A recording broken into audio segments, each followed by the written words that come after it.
In today's video, I'm going to teach you Guide with Squarespace and support.squarespace.com. We're going to walk through a simple path that starts on Squarespace's main site and takes you right to the Help Center article you need.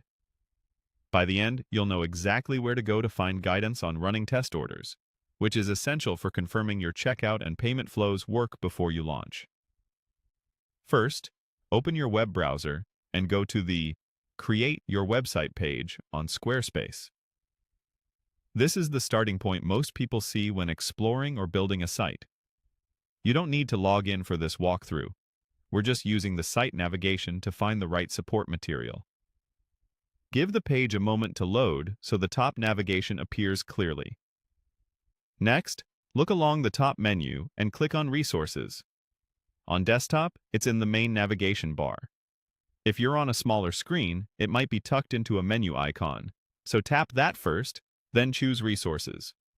This section is where Squarespace collects educational content, guides, and links to support. It's a reliable place to begin whenever you're not sure where to find answers.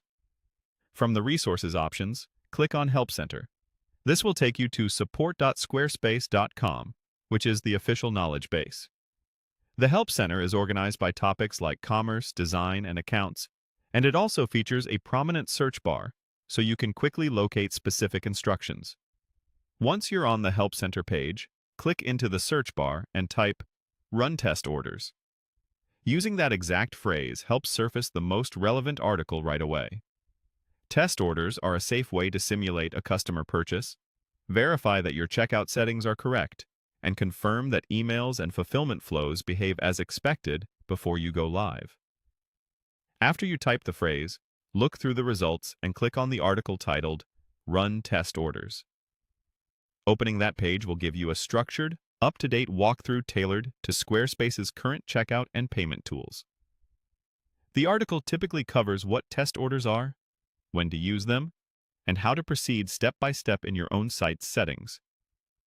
While you're in the article, consider noting any prerequisites it mentions, like enabling certain commerce features, and keep the page open as a reference while you work.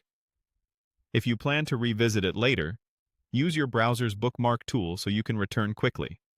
And remember, if the interface looks a little different from the screenshots, Squarespace may have updated the design. The core steps in the article will still guide you to the right place. That's it. You've navigated from the Squarespace homepage to the Help Center and opened the Run Test Orders guide, putting you on the right track to verify your store setup with confidence.